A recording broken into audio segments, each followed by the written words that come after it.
to become the division of American Psychological Association. So with this, I would like to thank the organizers for giving me an opportunity to share my views as well as the publication in the form of annotated bibliography. Thank you very much. Jazakallah khairan, dear Ustad Dr. Akbar Hussain, for this wonderful presentation. We're very excited to inshallah read this book and this contribution and how we can apply also Islamic psychology in our daily practices is very, very important. Barakallahu feekum, Ustad, an honor to have you with us. So with that said, we will now start to begin the first part of today's conference. So the conference is during 4 years, dear excellent participants, brothers and sisters. And day 1 is divided into 2 different parts. So part 1 will focus on Professor Malik Badri's contribution worldwide. So this will be the theme of part 1. When part 1 is done, we will have a break for about 1 hour. And then we will start with part 2, which will be chaired by another person than me, but I'm honored to chair part 1, inshallah. So without any further ado, let me present our first speaker. Actually, our first speaker is my teacher, and he's like my uncle. So every time I see him, I become extra glad, mashallah. This is Professor Süleyman Derin. He's a native of Istanbul, Turkey, graduated from the Faculty of Theology and completed his PhD at Leeds University, UK. His thesis was titled Towards Some Paradigms of Sufi Conception of Love from Rabia to Ibn al-Farid. Since then, he has been teaching in Marmara University, the Faculty of Theology in Istanbul. Currently is a full-time professor at Marmara University. Professor Derin has authored several books and articles in the field of Sufism. His research interests focus on Sufi psychology, and he hosts a radio program titled Sufism and Psychology. Actually, Professor Derin has also interviewed Professor Badri Rahimullah in one of his radio programs, so you can see that online on YouTube. Some of his articles include The Self and the Other in Ibn Arabi and Rumi, and Spiritual Psychology and Imam al-Ghazali. Professor Derin, he will speak today about integrated Malik Badri's way in digging the treasure from Islamic heritage. So without any further ado, feel free to give rounds of digital applause, dear participants, brothers and sisters. Dear Professor Derin, my own teacher, actually, the floor is yours. Welcome. Assalamu alaikum, my dear professors, brothers, sisters, participants. I really feel very much honored to participate in this beautiful symposium. And I thank you, the organizers, and all my colleagues. You know, I feel very lucky because I accompanied Malik Badri Ustaz or Rabbi in his last 3 years when he was teaching in Zaim University, Istanbul. Alhamdulillah, that gave me the opportunity also to participate in his last academic work, which I will show you now. I hope you can see الجوانب العاطفية في حياة الأنبياء. And I really feel so much honored that he thanked me in his introduction saying that ولا أنسى في هذا المقام أن أتقدم بالشكر للصديق العزيز الأستاذ الدكتور سليمان ديرين. And after that, he's saying that his television programs, we made like 5 series on the emotions of the prophets, Sayyidina Musa alayhi salam, Sayyidina Yaqub alayhi salam, Sayyidina Yusuf alayhi salam. And he says, these help me in organizing my ideas in a simple way. So we were discussing in this series, how can we benefit from the prophets in terms of controlling our emotions. Because, you know, as Muslims, we believe that the Holy Quran is the last message of God. He has the full truth. So we can learn from Quran, not only scientific facts, also we can learn how to control our emotions. I think this is really a very genuine way of putting the Quran into the center. I thank you, my brother Qari Ali. He really recited beautiful verses from the Holy Quran, which saying that you only should die as Muslims. I mean, how can you die as Muslims if you don't accept the Quran in sociology, in psychology, in everything? Because we know Holy Quran is the key to all sciences. And I also thank him choosing these beautiful verses, which says, let there arise out of you a band of people, dividing to all that is good, enjoying what is right, and forgetting what is wrong. There are the ones to attain felicity. And I strongly believe that Ustaz Malik Badr Rahimahullah was, ummah, one person, but he was a whole, like a whole nation in terms of his influence, inviting people to the good, commanding them the goodness, ma'ruf, and preventing them from the munkar. What is this munkar? Of course, in the language of psychology, the munkar is Freud and Darwin and all these philosophers, psychologists who removed God from psychology. So that was the biggest, calamity which fell upon the science of psychology. Ustaz Malik Badr called them the armchair philosophy. These Freud and others were not doing psychology; they were doing philosophy, but from their armchair, not real, testing people and putting their data from lab, but from their own wings and minds. So I think Malik Badr was a nation of psychology, ummah in himself. And really, when we dig his methodology, I think today I will talk a little bit about his methodology, how he invented all these great ideas, from which resources. He says in his critic, one of the problems of the Muslim world today is that it has become dependent on the West in all branches of modern knowledge. At worst, Muslim educators, like Muslims in so many other fields, frame their mission as a lame duck enterprise of perpetually trying to catch up with superior Western developments and advances. Unfortunately, especially in the field of psychology, we are following the West like a lame duck, rushing after them.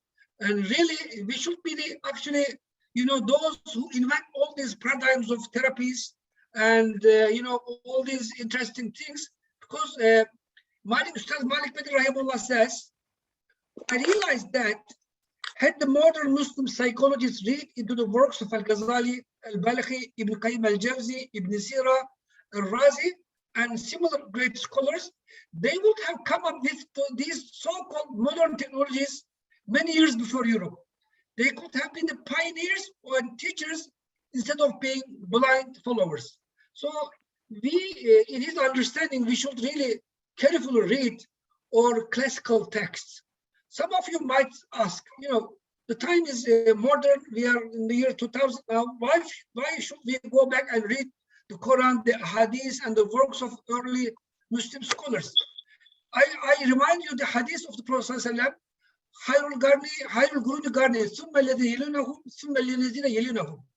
in terms of spiritual knowledge, the Prophet ﷺ says, the best of times is my time.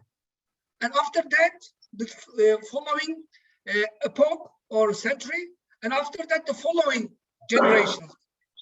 The time of Prophet ﷺ, the golden age, and the time of companions, and Tabi'in and Tabi Tabi'in. These 4 generations are the best of generations in terms of spiritual knowledge, religious knowledge. And of course, since the soul is something spiritual, not material, so the early ancestors understood the soul better than us. There's no question about it. The Holy Quran, the Prophet ﷺ, the companions and the Tabi'in understood the soul, the nature of soul better than us, and this knowledge diminished by the passing of time. Unfortunately, today, as you all know, that most psychologists think that we are no different from animals. I remind you the words of D.B. Watson, the father of the behavioral psychology. He says, we are no different than the ox we slaughter. If you say something extra, then the problem starts. Because he says, people don't like the idea of ox. Then we say we are animals, but a little bit different. When you say this different, then religion comes into the equation. and the problem starts. That is the verse of D.B. Watson. So can you see that we are falling into pit of animalism, as the as Malik Pedri said, the pit of the lizard, the hole of the lizard. You know, we are following these people in the field of psychology, and we fall into the pit of this lizard's hole. So Ustaz Malik Pedri is describing us the way how to get rid of this pit, how to save ourselves and climb up to the lizard's hole. He's giving some examples for those who want to study psychology. Alongside, we should read, he says, Ibn al-Qayyim al-Jawziyya, Kitab al-Ruh, all the works of al-Ghazali, Ihya Ulumuddin, al-Munqidh min al-Talal. Really, Ghazali, in my opinion, is one of the best psychologists. I wish we had more studies on him and polishing his understanding of human nature. And really, he has a great treasure. We should dig in Al-Ghazali's, all his works. And also he's, advising us to read Ibn Sina's works as a psychotherapist, as a psychiatrist. He's labeling him. Ibn Khaldun, especially in the field of social psychology. Khars al-Muhasibi, especially in terms of humans' weaknesses and strong aspects. Ibn al-Balkhi, as you all know, he translated Kitab al-Masalih al-Abdan wal-Anfus, one of the great works on psychology. And also, it's very interesting, Ustaz Malik Pedri Rahimahullah, when he talked about a subject in psychology, he read all the material on it from the Western as well as from the Eastern and religious resources. For example, Ibn Sirin, one of the great giants of dream interpreters from the Tabi'in area, he has books on Tabir al-Ruya, Tafsir al-A'lam al-Kabir. And really, when Ustaz Malik Pedri was giving a lecture, a talk, he was explaining all the theories in the Western field. For example, when we read the Freud, he thinks that all dreams are nonsense, or some haphazard firings of the neurons in our brain. And he never benefited from dreams in that sense. Maybe later Jung really benefited from dreams. But when we come to Islam, actually that was our specialty with him, that we were studying the stories of prophets. When we made a program on Prophet Yusuf alayhi salam, he said to me that this chapter, Yusuf, Surah Yusuf, is a chapter of dream and dream interpretation. And he says today we ignore this great, benefit that we can benefit from to give therapy to our sick people, because dreams are really sometimes giving us directions in spiritual sense, giving us solutions to our problems, but we don't benefit enough from these resources. And he said this story, the chapter Yusuf is starting with this story of Yusuf alayhi salam telling his father, "Inni ra'aytu ahad ashara kawkaban wash-shamsa wal-qamara ra'aytuhum li sajidin." Oh my dad, I have seen the sun and the moon and the 11 planets, prostrating in front of me. If a child of 8 years old tells us such a, dream today, we will tell him, "Oh, my little boy, this is a nonsense, how you see these planets, the moon, the stars, everything is prostrating in front of you." But Sayyidina Yaqub alayhi salam took this dream very seriously. And he said, "Oh, my dear son, don't say this to your brothers." Can you imagine that? A family of prophets, they all know the value of dreams. And we all know that what happened to Sayyidina Yusuf alayhi salam at the end, through dreams, he became the minister of, economics in Egypt. So dreams really changed the world, especially the life of Sayyidina Yusuf alayhi salam. And Ustaz Malik Pedri says, today we should do more studies on dreams. How can we benefit from dreams? What kind of dreams we have? Of course, some of the dreams are really nonsense, adghath ahlam, confused dreams. Sometimes we have hadith al-nafs. And Ustaz Malik Pedri gave this beautiful example that in a hot Ramadan day, alhamdulillah, in 2 months' time, we will be reaching Ramadan. He said, if you fell asleep, thirsty, hungry, and you see yourself eating ice cream in your dream, that is not an angelic dream. It is the, your nafs is talking to you, to yourself. He talked about satanic dreams that Satan loves to make mockery of us, make us, in a sad situation. You see yourself in a naked position among your friends. You went to get on a bus, then you see that your trousers are not on, kind of things. But also, we have a lot of bushra, angelic dreams, that when we benefit from them, we can psychologically, get better off really. And he gave really interesting examples of how he used these techniques in his on his patients. Once time, a man came to him, really psychologically sick because his mother passed away a few months ago, and he saw his mother in his dream.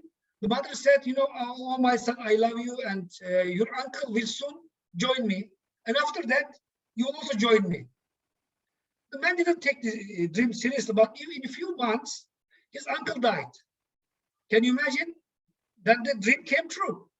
So then this man became very, hectic and gets really panic attack and all kind of psychological disorders because that he will die soon. And he was spending all his time for his health, for treatment on unnecessary, diseases. And Ustaz Malik treated this man in a very interesting way in a cognitive behavior therapy. He said, the time in the other realm, other world, is different from this world. Because Allah says in the Holy Quran, a month in you, like a year in your time is like 1,000 years in the hereafter. So he said, yes, your mother told you you will join her soon, but we don't know how soon is it. And he was making jokes with me last time. He said, this man still lives, and sometimes I visit him when I go back to Sudan. So the guy later believed that this dream was interpreted in a different way. And Ustaz Malik said, from his dream expertise, we should always interpret the dreams in a positive way. No way we should interpret any dream in a negative way. And he was given an example that one day a lady came to Sayyidina Aisha radiallahu anha, and she said, I have seen the pillar of my house was broken, the main pillar. And Sayyidina Aisha said, that woman's husband was traveling. And Sayyidina Aisha said, your husband will die. And the woman was crying and went away. When the Prophet Muhammad came home and asked what happened, when he heard the story, he said to Sayyidina Aisha, why did you interpret this dream in a negative way? Call back that lady. They called back the lady, and the Prophet ﷺ interpreted the dream in a very positive way. He said, your husband will come back safe and sound. And it happened. So really, Ustaz Malik Badri, when he talks about any subject in the psychology, he digs all the material in the Western, classics, Western psychology books, also come back to Islamic resources, go back through the Quran, go through the Hadith, and almost all the classical works like Ihya Ulumuddin, like Kitabul Ruh, like all these interesting books. And I think we should really benefit from his, methodology. And I also advise my dear colleagues, sometimes I find some prejudice among some people of psychology that they should only want to work with psychology people. In my opinion, there should be interdisciplinary, work. We should benefit from each other. The Mufassirun, Muhaddisun, also Sufi, which is my branch. And I believe Ustaz Malik Badri was really in great love with Sufis, because when I told him that, by the way, I was very happy to learn that he was also in Leeds University, if I am not wrong, his PhD or master's. So I was in the same university with him after, of course, after almost 50 years later. So when he heard that my PhD is on love, divine love in Sufism, he said, that's what we need. Because today in Islamic world, we lost this beautiful emotion, and all these Daesh and all other groups, all feeding on anger, revenge, and killing. Then he said we need mercy and the love of Sufism.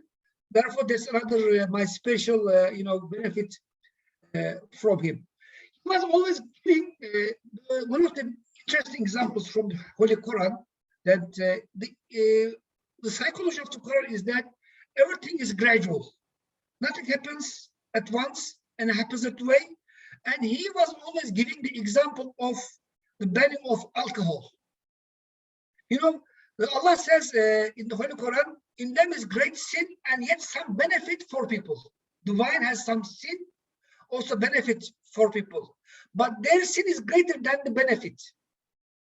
So the Holy Quran said about wine, for example, it has some good, but it has also a lot of bad things, and the bad things are more than the good things. So that's Baqarah verse 219. That's the first stage. It put some doubt into the hearts of these companions. Remember, the companions were drinking alcohol. It was very normal in Arabic society at that time.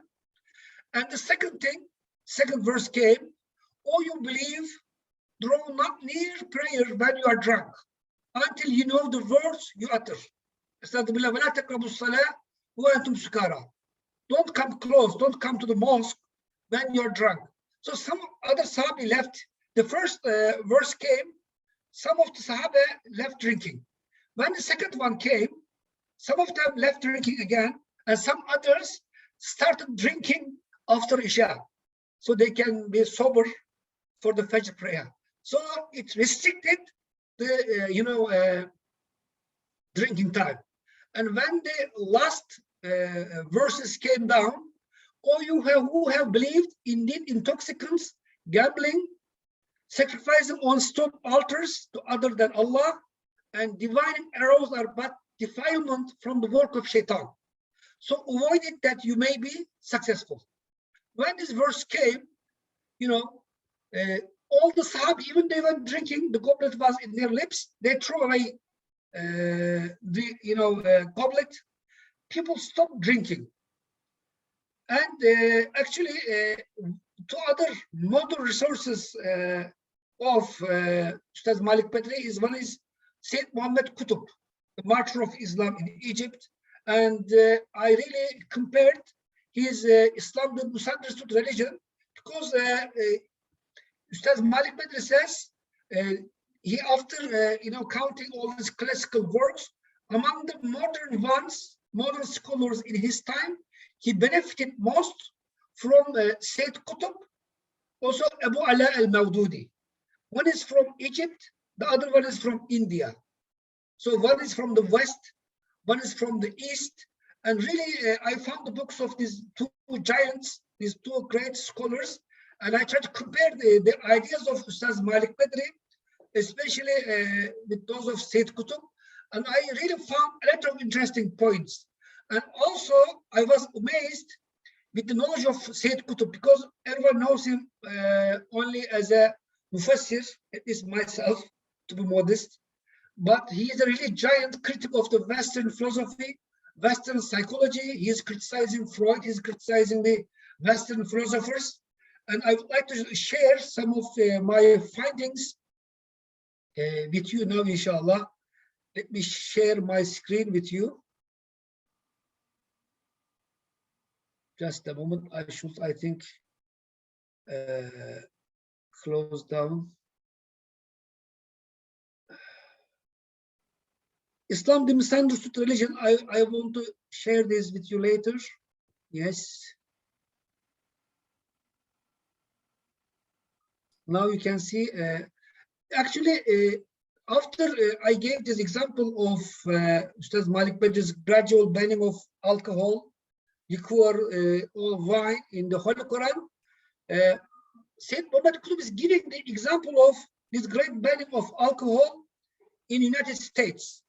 For years, the Americans struggled to build an anti-liquor offensive. They spent millions of dollars highlighting its harm. Supporters of the ban built a powerful case around its harmful impact on human morality and economy.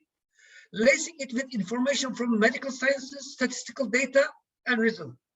All that after they failed. I am not sure, it was like 40 years, yes. Here you can see the years. 40 years of prohibition collapsed. And now, of course, today they drink heavily in the United States, in the Western countries. And here, he says, after all, the Islamic civilization collapsed, still Muslims are the least drinking people on earth, alhamdulillah. So today, even, in Islamic world, we don't have much drinking problem because of the Holy Quran. So now, Ustaz, Muhammad Qutb is showing us the superiority of the prophetic therapies or paradigms of therapy in terms of preventing alcoholism, drug addiction, all these things that today psychology is really suffering and they are really helpless sometimes. Islam very, very easily solved the problem of drinking. And you remember in those days, drinking was a very manly thing. Everyone wrote poems on alcohol, praising drinking, praising killing. All these bad things in time of Jahiliyyah was something really good. And I would like to go now on other things I found, Professor Derin, please forgive me. We have yes. about 3 minutes left for your wonderful presentation. Okay, my time says 8 minutes, but brother, I never reject your, because it is, anyway. So I just want to give one more or two examples. Islam covers all aspects of life. That is the, thing I find from Muhammad Qutb. And what I want to say, Islam is not a mere creed, nor does it represent simply an identification of souls. So when we come back to psychology, I think today we also know that Islam is a book of psychology. I am not, sorry, please don't misunderstand me. I am not telling Islam and Holy Quran is much more than anything. He is the greatest book on everything. But when it comes to psychology, he's also one of the greatest works of psychology, giving us information about the soul, about almost, everything, the weaknesses of man, the human nature, the human personality. We learn so many things from the Holy Quran. And he says people were left ignorant in Islamic world because of the imperialism, because of the Western influence in education. We followed them blindly.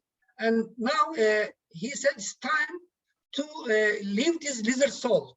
That's I am adding the Ustaz Malik Pedra's words on top of Sayyid Qutb's book, Islam, the Misunderstood Religion.